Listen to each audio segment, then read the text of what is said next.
ਕੁਝ ਚੱਲ ਰਿਹਾ। ਬਾਕੀ ਇਮੀਗ੍ਰੇਸ਼ਨ ਦੇ ਮਾਮਲੇ 'ਚ ਜਿਹੜੇ ਟਰੰਪ ਐਡਮਿਨਿਸਟ੍ਰੇਸ਼ਨ ਦੇ ਨਾਲ ਬਹੁਤ ਸਾਰੇ ਜਿਹੜੀਆਂ ਹੋਰ ਆਰਗੇਨਾਈਜੇਸ਼ਨਸ ਆ, ਖਾਸ ਕਰਕੇ ਜਿਹੜੀਆਂ ਜੇਲ੍ਹਾਂ ਆ, ਉਹ ਪੈਸੇ ਬਣਾ ਰਹੀਆਂ ਧੜਾ ਧੜ। ਜੀਓ ਨਾਮ ਦੀ ਇਹ ਕੰਪਨੀ ਆ, ਅੱਜ ਨਿਊਯਾਰਕ ਟਾਈਮ ਨੇ ਬਹੁਤ ਵੱਡਾ ਆਰਟੀਕਲ ਛਾਪਿਆ, ਜੀਓ ਗਰੁੱਪ ਕਹਿੰਦੇ ਵੀ ਬਹੁਤ ਪੈਸੇ ਬਣਾ ਰਿਹਾ। ਤੇ ਜਦੋਂ ਤੁਸੀਂ ਆਨੇ ਆ, ਜਦੋਂ ਕਿਸੇ ਦੇ ਕੋਈ ਲੱਗ ਜਾਂਦਾ ਲੱਤ ਦੇ ਉੱਤੇ, ਉਹ ਲਾਇਆ ਹੁੰਦਾ ਹਾਂਜੀ ਕੜਾ, ਤੇ ਉਹ ਕਹਿੰਦੇ ਵੀ $3 ਪਰ ਡੇ ਦੇ ਹਿਸਾਬ ਨਾਲ ਚਾਰਜ ਕਰਦੀ ਆ ਕੰਪਨੀ ਇਹ ਜੀਓ ਇਹਨਾਂ ਨੂੰ। ਹਾਂਜੀ, ਪਰ ਡੇ ਦੇ, ਤੇ ਗਵਾਚ ਜਾਏ ਤਾਂ $350 ਉਹ ਡਿਪਾਰਟਮੈਂਟ ਆਫ ਹੋਮਲੈਂਡ ਸਿਕਿਉਰਿਟੀ ਤੋਂ ਲੈਂਦੇ ਆ। ਧੂਆਂ ਕੱਢਿਆ ਪਿਆ। ਹਾਂਜੀ, ਤੇ 30,000 ਦੇ ਕਰੀਬ ਇਮੀਗ੍ਰੈਂਟ ਅਰੈਸਟ ਹੋਏ ਆ ਟਰੰਪ ਉਹਨਾਂ ਦੇ ਪਹਿਲੇ 50 ਦਿਨਾਂ ਦੇ ਵਿੱਚ। ਤੇ JIO group largest private prison operator ਆ USA ਦੇ ਵਿੱਚ। ਪਿਛਲੇ ਦਹਾਕੇ ਦੇ ਵਿੱਚ ਇਹਨਾਂ ਨੇ ਬੜਾ ਪੈਸਾ ਬਣਾਇਆ ਹੈਗਾ, ਡਿਜੀਟਲ ਟੂਲਸ, ਐਂਕਲ ਮੋਨੀਟਰ, ਸਵਾਲ ਤਾਂ ਬਣਦਾ ਹੀ ਆ, ਸਮਾਰਟ ਵਾਚਿਸ ਲਾ ਕੇ, ਐਂਕਲ ਜਿਹੜੇ ਉਹ ਮੋਨੀਟਰਸ ਆ, ਟਰੈਕਿੰਗ ਐਪਸ ਨਾਲ ਦੇਖੋ।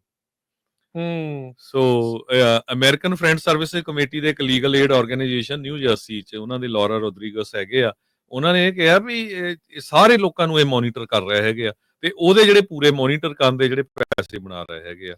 ਸੋ ਪਿੱਛੇ ਫਾਇਦਾ ਮਿਲ ਰਿਹਾ ਜੀ ਇਹਨਾਂ ਨੂੰ। $350 million the contract department of homeland security ਨੇ ਇਹਨਾਂ ਨਾਲ ਰਿਨਿਊ ਕੀਤਾ ਆ। 1,80,000 ਲੋਕ ਇਸ ਵੇਲੇ ਸਰਵੇਲੈਂਸ ਪ੍ਰੋਗਰਾਮ ਤੇ ਆ। ਹੁਣ 1,80,000 ਨੂੰ $3 ਦੇ ਨਾਲ ਗੁਣਾ ਕਰ ਲਓ, ਵੀ ਇਹ ਤਾਂ ਰੋਜ਼ ਦਾ ਹੀ ਉਹਨਾਂ ਨੂੰ ਆਈ ਜਾਂਦਾ, ਆ ਹੀ ਰਿਹਾ ਹੈ ਜੀ। ਇੱਥੋਂ ਹਿਸਾਬ ਲਾ ਲਓ ਇੱਕ ਦਿਨ ਦਾ ਜੀ। ਇਹ ਬਹੁਤ 1983 ਚ ਹਰਜੋਤ ਸਿੰਘ ਜੀ ਜੀਓ ਗਰੁੱਪ ਸ਼ੁਰੂ ਕੀਤਾ ਸੀ, ਗ੍ਰੀਸ ਤੋਂ ਆਇਆ ਸੀ ਕੋਈ ਪਰਿਵਾਰ, ਉਹਨਾਂ ਨੇ ਸਿਕਿਉਰਿਟੀ ਗਾਰਡ ਬਿਜ਼ਨਸ ਦੇ ਵਿੱਚ ਸੀ। 1980 ਦੇ ਵਿੱਚ ਜਦ ਪ੍ਰਿਜ਼ਨ ਪਾਪੂਲੇਸ਼ਨ ਬਹੁਤ ਜ਼ਿਆਦਾ ਕਹਿੰਦੇ ਐਕਸਪਲੋਡ ਕੀਤੀ, ਤਾਂ ਇਹ ਕੰਪਨੀ ਨੇ ਫਿਰ ਪ੍ਰਾਈਵੇਟ ਪ੍ਰਿਜ਼ਨ ਜਿਹੜੇ ਰਨ ਕਰਨੇ ਸ਼ੁਰੂ ਕੀਤੇ, ਤੇ ਹੁਣ ਇਹਨਾਂ ਦੀਆਂ 100 ਤੋਂ ਵੱਧ ਫੈਸਿਲਿਟੀਆਂ, 100 ਤੋਂ ਵੱਧ ਜੇਲ੍ਹਾਂ ਮਤਲਬ ਇਹੀ ਚਲਾ ਰਹੇ ਨੇ।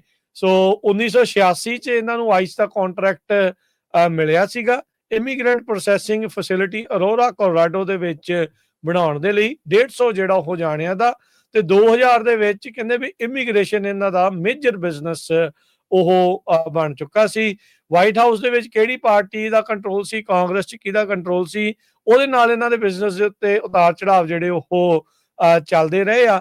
ਤੇ 2011 ਚ ਜਿਹੜਾ ਹਰਜੋਤ ਸਿੰਘ ਜੀ ਜਿਹੜੀ ਡਿਜੀਟਲ ਸਰਵੇਲੈਂਸ ਆ, ਕੜੇ ਲਾਉਣੇ, ਸਮਾਰਟਫੋਨਸ, ਐਪਸ, ਉਸ ਦੇ ਜ਼ਰੀਏ ਜਿਹੜੇ ਉਹ ਕੀਤੇ, ਤੇ ਇਹਨਾਂ ਨੂੰ $415 ਮਿਲੀਅਨ ਉਦੋਂ ਜਿਹੜੇ ਬਿਹੇਵੀਅਰ ਇੰਟਰਵੈਂਸ਼ਨਸ ਕੋਲੋਰਾਡੋ ਕੰਪਨੀ ਆ, ਉਹਦੇ ਤੌਰ ਦੇ ਉੱਤੇ ਨੇ ਇੱਕ ਨਵੀਂ ਕੰਪਨੀ ਜਿਹੜੀ ਬਣਾ ਕੇ ਉਹਦੇ ਥਰੂ ਜਿਹੜਾ ਉਹ ਜਿੱਤਿਆ ਸੀਗਾ। ਸੋ ਮਿਸਟਰ ਜ਼ੋਲੀ ਇਹਨਾਂ ਦੇ ਮੇਨ ਹੈਗੇ ਨੇ ਕਰਤਾ ਧਰਤਾ, ਉਹ ਇਸ ਕੰਪਨੀ ਨੂੰ ਜਿਹੜਾ ਉਹ ਚਲਾਉਣ ਵਾਲਾ ਆ। ਗ੍ਰੀਸ ਤੋਂ ਜਿਹੜਾ ਇਹ ਪਰਿਵਾਰ ਆਇਆ ਸੀ, ਤੇ ਹੁਣ ਇਸ ਟਾਈਮ ਪੂਰੀ ਜਿਹੜੀ ਕਹਿੰਦੇ ਵੀ ਇਹਨਾਂ ਦੀ ਚਾਂਦੀ ਜਿਹੜੀ ਉਹ ਬਣੀ ਪਈ ਹੈ। ਚਾਂਦੀ ਨਹੀਂ, ਸੋਨਾ ਬਣਿਆ ਆ। ਸੋ ਇਹ ਤੁਸੀਂ ਦੇਖੋ ਮਹਿੰਗਾ ਹੈ, $3 ਤਾਂ ਚਾਰਜ ਕਰਦੇ ਆ ਜਿਹੜਾ ਤੁਹਾਡੀ ਐਂਕਲ ਤੇ ਲਾਇਆ ਹਨਾ ਪਰ ਡੇ ਦੇ ਹਿਸਾਬ ਨਾਲ। ਜੀ। ਸੋ ਬਹੁਤ ਸਾਰੇ ਜਿਹੜੇ ਲੋਕ ਆ ਉਹਨਾਂ ਨੂੰ ਹਫ਼ਤੇ ਬਾਅਦ ਫੋਟੋ ਖਿੱਚ ਕੇ ਭੇਜਣੀ ਪੈਂਦੀ ਆ ਐਪ ਤੇ। ਹਾਂਜੀ, ਉਸ ਐਪ ਤੇ ਉਹ ਇੱਕ ਫੋਟੋ ਦਾ $1 ਚਾਰਜ ਕਰਦੇ ਆ। ਉਹ ਤੁਹਾਡੀ ਤੁਸੀਂ ਇੱਥੋਂ ਅੰਦਾਜ਼ਾ ਲਾ, ਤੇ ਜੇ ਤੁਹਾਡੀ ਵਾਚ ਜਾਂ ਐਂਕਲ ਤੇ ਉਹ ਕੋਈ ਗਵਾਚ ਗਿਆ, ਖਰਾਬ ਹੋ ਗਿਆ, $380 ਉਹਦਾ ਚਾਰਜ $400। ਸੋ ਪੂਰਾ ਜਿਹੜਾ ਇਹ ਇਸ ਟਾਈਮ ਦੇ ਉੱਤੇ ਜਿਹੜਾ ਬਿਜ਼ਨਸ ਆ ਇਹਨਾਂ ਦਾ ਬੂਮ ਕਰ ਰਿਹਾ।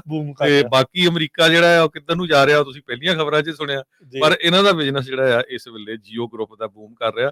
ਇਹ ਤਾਂ ਚਾਹੁੰਦੇ ਆ ਵੱਧ ਤੋਂ ਵੱਧ ਮਾਸ ਸਰਵੇਲੈਂਸ ਤੇ ਮਾਸ ਡੈਪੂਟੇਸ਼ਨ ਹੋਵੇ, ਇਹਨਾਂ ਨੂੰ ਤਾਂ ਜਿਹੜਾ ਫਾਇਦਾ ਹੀ ਫਾਇਦਾ ਆ ਇਸ ਸਾਰੀ ਜਿਹੜੀ ਉਹ ਚੀਜ਼ ਦੇ ਵਿੱਚ। ਸੋ ਇਹ ਜਿਹੜੀ ਸਰਵੇਲੈਂਸ ਟੈਕ ਕੰਪਨੀਆਂ ਇਸ time millions of dollar immigrants ਦੀ ਇਸ ਕਹਿ ਸਕਦੇ ਵੀ ਪੀੜਾ ਤੋਂ ਜਿਹੜੀਆਂ ਉਹ ਬਣਾ ਰਹੀ ਹੈ। ਪਰ ਬਹੁਤ ਸਾਰੇ ਹਿਊਮਨ ਰਾਈਟਸ ਗਰੁੱਪ ਜਿਹੜਾ ਆ ਉਹ ਵਿਰੋਧ ਕਰ ਰਿਹਾ ਵੀ ਭਾਈ ਹੁਣ ਬੰਦਾ ਚਰਚ ਜਾਂਦਾ, ਗੁਰਦੁਆਰੇ ਜਾਂ ਕਿਤੇ ਵੀ ਜਾਂਦਾ, ਤੁਸੀਂ ਤਾਂ ਪੂਰਾ ਵਾਚ ਕਰ ਰਹੇ ਆ ਵੀ ਕੋਈ ਕਮਿਊਨਿਟੀ ਦੀ ਵੱਡੀ ਇਵੈਂਟ ਹੋ ਰਹੀ ਆ, ਤੁਹਾਨੂੰ ਪਤਾ ਲੱਗ ਰਿਹਾ ਵੀ ਉੱਥੇ ਕਿੰਨੇ ਜਾਣੇ ਜਿਨ੍ਹਾਂ ਦੇ ਐਂਕਲ ਤੇ ਲਾਇਆ ਜਾਂ ਜਿਨ੍ਹਾਂ ਨੇ ਵਾਚ ਲਾਈ ਹੈਗੀ ਆ ਉਹ ਕਿੰਨੇ ਹੈਗੇ ਉੱਥੇ।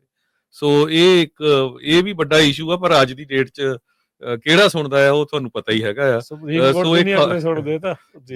ਇਹ ਖਬਰਾਂ ਜਿਹੜੀਆਂ ਆ ਤੁਹਾਡੇ ਨਾਲ ਆਪਾਂ ਸਾਂਝੀਆਂ ਕੀਤੀਆਂ ਹੈਗੀਆਂ, ਜੋ ਕੁਝ ਲੇਟੈਸਟ ਚੱਲ ਰਿਹਾ ਰਾਈਟ ਨਾਓ ਅਮਰੀਕਾ ਦੇ ਵਿੱਚ ਵਾਪਰ ਰਿਹਾ ਆ। ਖਬਰਾਂ ਦਾ ਇਮੀਗ੍ਰੇਸ਼ਨ ਨਾਲ ਰਿਲੇਟਡ ਬਹੁਤ ਹੋਰ ਵੀ ਸੀਆਂ, ਵੀ ਕਿਸ ਤਰ੍ਹਾਂ ਕੈਨੇਡਾ ਦੇ ਬਹੁਤ ਸਾਰੇ ਲੋਕ ਜਿਨ੍ਹਾਂ ਨੇ ਸੈਕੰਡ ਹੋਮ ਅਮਰੀਕਾ ਦੇ ਵਿੱਚ ਲਏ ਹੋਏ ਹੈਗੇ ਆ, ਖਾਸ ਕਰਕੇ ਫਲੋਰੀਡਾ ਜਾਂ ਹੋਰ ਸਟੇਟਾਂ 'ਚ, ਉਹਨਾਂ ਨੇ ਉਹ ਵੇਚਣੇ ਸ਼ੁਰੂ ਕਰ ਦਿੱਤੇ ਆ।